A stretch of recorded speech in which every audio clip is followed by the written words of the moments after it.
जय Hind. Welcome to Bharat unique world. तो आज की इस सेशन में हम लोग बात करेंगे महिलाओं का जो आरक्षण बिल है इसको लेकर हम लोग बात करेंगे, और लोकसभा और राज्यसभा के द्वारा जिस तरीके से देख सकते हैं कि लगभग फुल बहुमत द्वारा इसको पारित किया गया है। तो चलिए इसको हम लोग अच्छी तरीके से देखने की कोशिश करेंगे, लेकिन विपक्ष द्वारा कहा जा रहा है कि इसको जल्द से जल्द लागू किया जाए।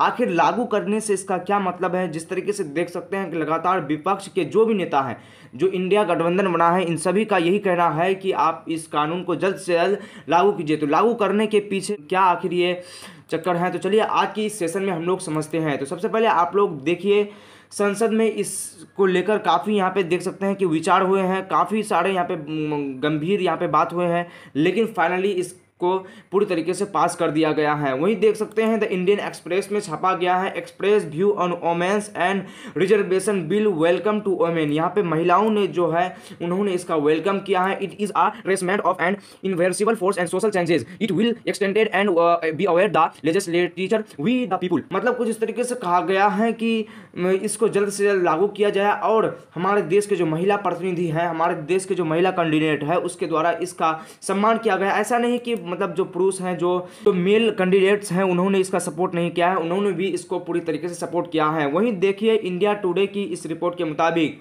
नारी शक्ति वंदना अधिनियम की पॉइंट्स ऑफ वोमेन्स रिजर्वेशन। देखिए इसमें कुछ की पॉइंट्स रखा गया है। इन की पॉइंट्स को हम लोग देखेंगे आज की इस सेशन में, क्या इनमें की पॉइंट्स हैं। चलिए इससे रिलेटेड हम लोग इसमें वाद विवाद जो हुआ है, इस वाद विवाद को हम लोग समझेंगे कि आखिर इतना वाद विवाद क्यों हुआ है। तो चलिए सबसे पहले हम लोग समझ लेते हैं कि आखिर इसका महत्व क्या है, परिसीमन क्या होता है, जनगणना से इसका रिलेटेड क्या बात है। इन सब को लेकर यहाँ पे विवाद मचा हुआ है। तो सबसे पहले हम लोग समझ लेते हैं इसके महत्व को, परिसीमन को समझेंगे, उसके बाद जनगणना से रिलेटेड कुछ बातों को कहा गया है, उन सब बातों को हम लोग देखेंगे। देखिए महिला आरक्षण विधेयक 2023 का महत्व क्या है, इसका महत्व यहाँ पे आप लोग देख सकते हैं। ये है महिला आरक्षण विधेयक 2023 का महत्व। यहाँ पे कुछ इस तरीके से 3 चरणों में, 3 टाइप में इसको बांटा गया है। इससे और भी बांटा जा सकता है, इसमें कोई भी दो राय नहीं है। देखिए लैंगिक समानता, मतलब महिला हो, स्त्री हो, पुरुष हो, मतलब इसमें कोई भी लैंगिक भिन्नता नहीं होना चाहिए। दोनों में लैंगिक समानता की वजह से इसको किया गया है। ऐतिहासिक रूप से भारतीय राजनीति में महिलाओं का प्रतिनिधित्व कम रहा है। मतलब ऐतिहासिक रूप से अगर हम लोग देखें, जब से आज़ाद हुआ है 1947 से, सबसे पहला अगर हम लोग आम चुनाव के बारे में बात करें तो 1951 टू 1952 में हुआ था। उस समय से अभी तक जो हुए हैं 17वें 18वें तक अभी हो चुका है, लेकिन इसमें अभी भी आप लोग देख रहे हैं कि महिलाओं की उतनी भागीदारी जितनी होना चाहिए उतना भागीदारी नहीं हुआ है। ये एक कारण है। दूसरा देखिए सशक्तिकरण, मतलब उन सब के बीच सशक्तिकरण का भाव फैलाना है। ये विधेयक पारिवारिक बाधाओं और पूर्वग्रहों को तोड़ते हुए, देखिए कि हमारे जो समाज में है लगातार देख सकते हैं कि एक ही परिवार का प्रचलन रहा है। तो इन प्रचलन को तोड़ने के लिए इसका तो उदाहरण आप लोगों को यहाँ पे कहीं मिल जाएगा। इसका उदाहरण आप लोग टेंशन मत लीजिए। महिलाओं को राजनीतिक क्षेत्र में समान पहुंच प्रदान करता है। मतलब ये क्या करेगा, महिलाओं को समान पहुंच प्रदान करेगा, जिससे वो प्रभावी तौर पर इसमें लड़ सकती हैं। उसके बाद देखिए आगे 3 नंबर में विविध प्रक्षेप, राजनीति में महिलाओं के प्रतिनिधित्व में ये सुनिश्चित करती हैं कि लिंग विशिष्ट मुद्दे को संबोधित किया जाए। मतलब लिंग में कोई भी भेदभाव नहीं किया जाए। इसी से रिलेटेड कई महिला सांसदों ने यहाँ पे मुखर होकर जवाब दिया है। देख सकते हैं कि कुछ इस तरीके से यहाँ पे फोटो भी जारी किया गया है नव भारत टाइम्स के द्वारा। लेकिन इससे रिलेटेड आप लोग को कुछ ऐतिहासिक संदर्भ भी मालूम होना चाहिए। जिस तरीके से देख सकते हैं ऐतिहासिक संदर्भ यहाँ पे लिखा गया है। महिला आरक्षण विधेयक की यात्रा 1990, यहाँ पे देख सकते हैं कि 1990 के जो दशक था, आज से लगभग 30 साल पहले से ही इसके बाद में चर्चा हो चुके हैं। इसके बारे में इसको शुरुआत करने के लिए यहाँ पे लोगों ने काम कर चुके हैं। दशक की शुरुआत से ही आती हैं जब भारत ने महिला के राजनीतिक सशक्तिकरण की दिशा में अपना पहला कदम उठाया था। मतलब 1990 के दशक में ही इसको लेकर यहाँ पे कदम उठाया गया था। लेकिन 1992 में पंचायतों और नगर पालिकाओं में महिलाओं के सीटों के लिए आरक्षित करने के लिए संविधान में संशोधित किया गया था। लेकिन उस समय जो ये बड़े बड़े जैसे राज्यसभा हो, लोकसभा हो, इस तरीके के सीटों में नहीं किया गया था। जैसे 81वां संशोधन में इसको डाला गया था, लेकिन अब 128वां संशोधन के तहत अब महिलाओं को इसमें आरक्षण देने के बाद स्वीकार कर लिया गया है। लेकिन अब भी इसमें दुविधा है, तो उस दुविधा को हम लोग अभी बाद में देखते हैं। 1996 और उसके बाद के विधेयकों में महिलाओं के लिए लोकसभा और राज्य विधानसभा में 1/3 सीटें आरक्षित करने की मांग की गई थी। देखिए 1996 में इसको भी किया गया था, यानी राज्यसभा और लोकसभा हो इसको मतलब आरक्षित करने के लिए कहा गया था। लेकिन अब से 27 साल बाद अभी हो चुका है और अब जाकर इस कानून को यहाँ पे लिया गया है। इससे रिलेटेड देख सकते हैं कि सबसे पहले हालिया घटना के बारे में बात करें तो 2008 में किया गया था, जब ये विधेयक राज्यसभा से पारित हो गया था। राज्यसभा से तो पारित हो गया था, लेकिन लोकसभा विघटन हो जाने के कारण, इसीलिए आप लोगों को मालूम होगा कि ये जो विधेयक लाया गया है इलेक्शन से कुछ 6-7 महीना पहले ही लाया गया है कि विघटन नहीं हो जाए, मतलब विघटन होने से पहले ही इसको पूरा कर लिया जाए, क्योंकि यहाँ पे राज्यसभा से तो पास हो गया था 2008 में, लेकिन लोकसभा विघटन हो जाने के बाद ये पूरी तरीके से पास नहीं हो पाया और ना ही ये कानून बन पाया। अब तक आप लोग समझ गए होंगे कि आखिर इसको क्यों लाया गया है और इसके लिए कब से प्रयास हो रहा है। ये आप लोगों को मालूम हो गया है कि 1990 के दशक से इसके लिए यहाँ पे प्रयास हो रहा है। चलिए अब हम लोग बात कर लेते हैं कि सबसे पहले इसको लोकसभा में लाया गया था, विपक्ष ने इस सरकार पर दबाव डाला, उसके बाद लोकसभा में इसको सबसे पहले पेश किया गया। संसद से पास हुआ ऐतिहासिक महिला आरक्षण बिल लोकसभा और राज्यसभा की कार्रवाई अनिश्चितकाल के लिए स्थगित कर दी गई। मतलब लोकसभा और राज्यसभा के पास होने के बाद यहाँ पे जो संसद की जो कार्रवाई है, संसद के अंतर्गत आप लोगों को 3 क्षेत्र होते हैं। जैसे यहाँ पे सबसे पहला जो सदन होता है वो उच्च सदन होता है, उसको हम लोग कहते हैं राज्यसभा। उसके बाद दूसरा आता है लोकसभा। उसके बाद राष्ट्रपति किसी भी कानून पर साइन उन करके वो कानून बन जाता है, विधेयक यानी एक जो बिल जो होता है वो कानून बन जाता है। तो राष्ट्रपति के साइन होने के बाद ये पूरी तरीके से कानून बन जाएगा। तो अनिश्चित काल के लिए इसको स्थगित कर दिया गया है। आगे हम लोग राज्यसभा की कार्रवाई को देखते हैं। अगर हम लोग बात करें लोकसभा में, तो लोकसभा में लगभग 454 लोगों ने इसका सपोर्ट किया है। वहीं पे अगर हम लोग बात करें तो 2 लोगों ने इसका विरोध भी किया है। वहीं पे राज्यसभा में इसका कोई भी विरोध नहीं हुआ है। लगभग जितने भी आदमी आए थे इसमें कोई भी इसका विरोध में वोटिंग नहीं किया है, सब कोई इसका पासिंग वोटिंग किया है। लगभग ये राज्यसभा से भी पूरी तरीके से पास किया गया है। इसको यहाँ पे देख सकते हैं कि 128 संशोधन में इसको ऐड कर दिया गया है और 27 साल के लंबे इंतजार के बाद इस विधेयक को यहाँ पे ऐतिहासिक क्षण के तौर पर देखा गया है। ऐतिहासिक क्षण के तौर पर विपक्ष हो या पक्ष हो या कोई भी हो, इसको सपोर्ट किया है पूरी तरीके से सभी लोगों ने। और इसे संविधान के 128वां संशोधन के तहत इसको पूरी तरीके से कर लिया गया है। आप लोग इसको याद रखिएगा, एग्जाम के पर्सपेक्टिव से ये काफ़ी महत्वपूर्ण है। करीब इसमें देख सकते हैं कि 132 सदस्य, राज्यसभा में ये बोल रहे हैं, करीब 132 सदस्य ने यहाँ पे इस पर सहमति जताया है। वहीं लोकसभा में आप लोगों को बता दिए कि 454 लोगों ने यहाँ पे सहमति जताया था और 2 लोगों ने इसका विरोध किया था। वहीं पे यहाँ पे जो राज्यसभा है, राज्यसभा में कोई भी यहाँ पे विरोध नहीं किया है।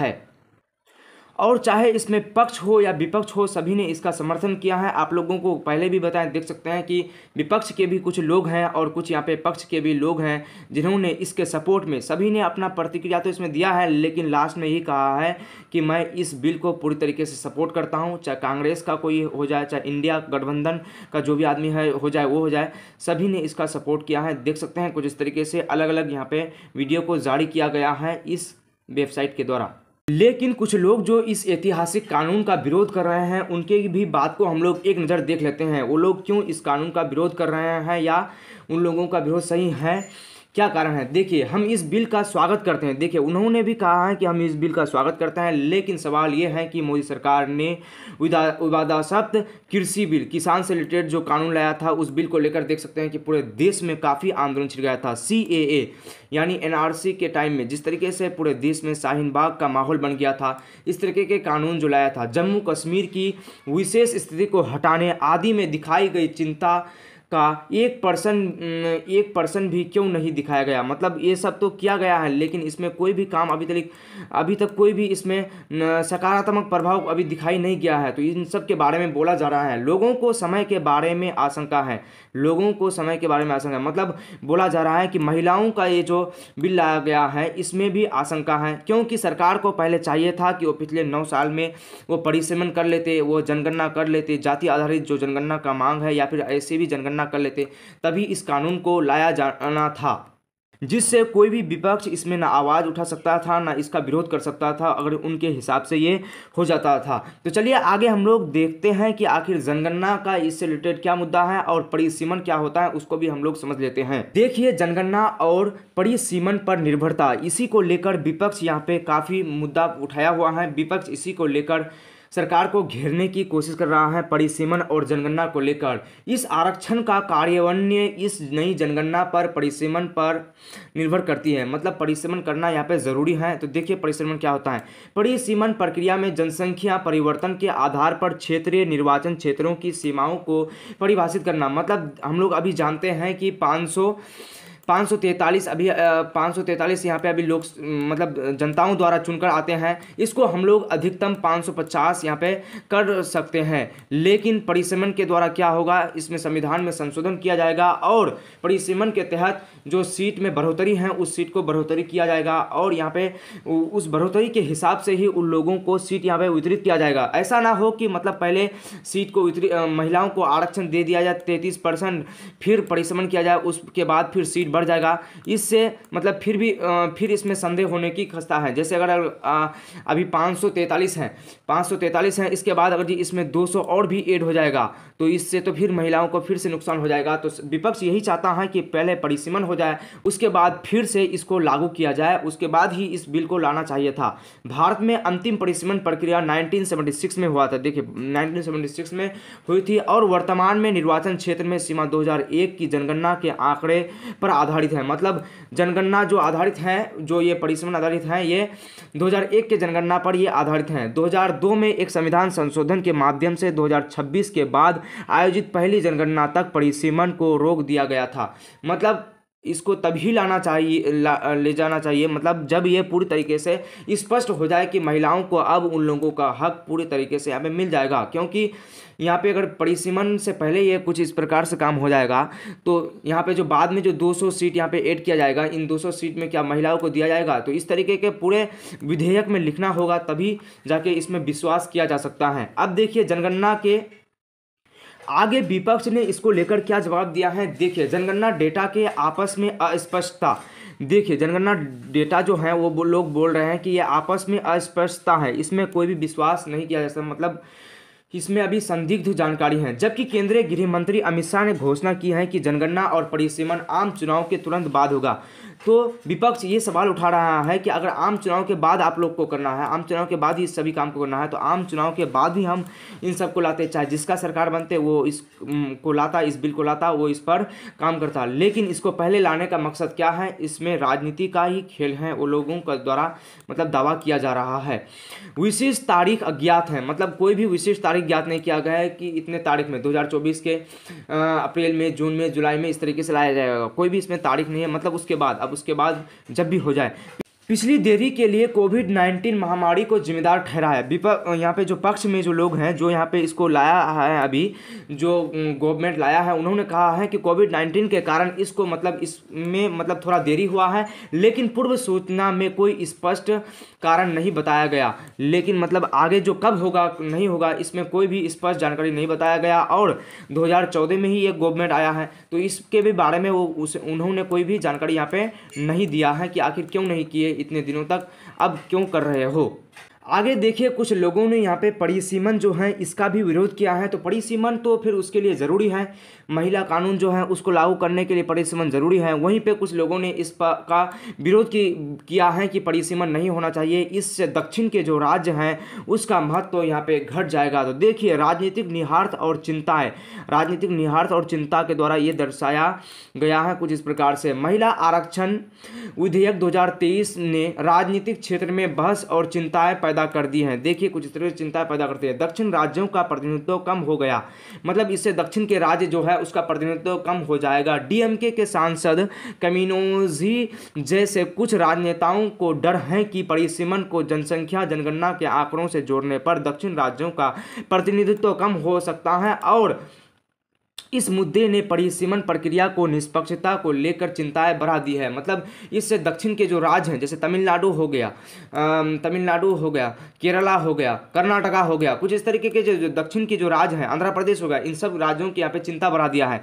तो चिंता क्यों बढ़ा है इसको आप लोग समझिए। देखिए, पहले जो है उसको क्षेत्र के आधार पर बांटा गया था। अगर आप अब जनसंख्या के आधार पर उसको बांटेंगे, तो जनसंख्या के आधार पर बांटेंगे तो ये जो दक्षिण के राज्य हैं, तमिलनाडु हो गया, कर्नाटका हो गया, इस तरह के जो राज्य हैं या राजधानियां हैं, इन सब में जनसंख्या बहुत कम है। इन सब का जो जनसंख्या बहुत कम है, इन सब इलाकों में सीट लगभग जितना है उतना ही रहेगा। लेकिन बिहार, उत्तर प्रदेश, बंगाल जैसे जो राज्य हैं, इन सभी राज्य में काफ़ी सारे यहाँ पे सीटों की बढ़ोतरी होने वाला है, जिससे जैसे उत्तर प्रदेश का यहाँ पे अभी 80 हैं लगभग। इसको माना जा रहा है कि जनसंख्या के आधार पर अगर हम लेंगे तो 120 लगभग 120 अकेले सिर्फ उत्तर प्रदेश का हो जाएगा। बिहार का भी यहाँ पे लगभग 40 हैं, 60-80 यहाँ पे भी बिहार का भी होने वाला है। पश्चिम बंगाल का भी यहाँ पे काफ़ी ज़्यादा बढ़ने वाला है।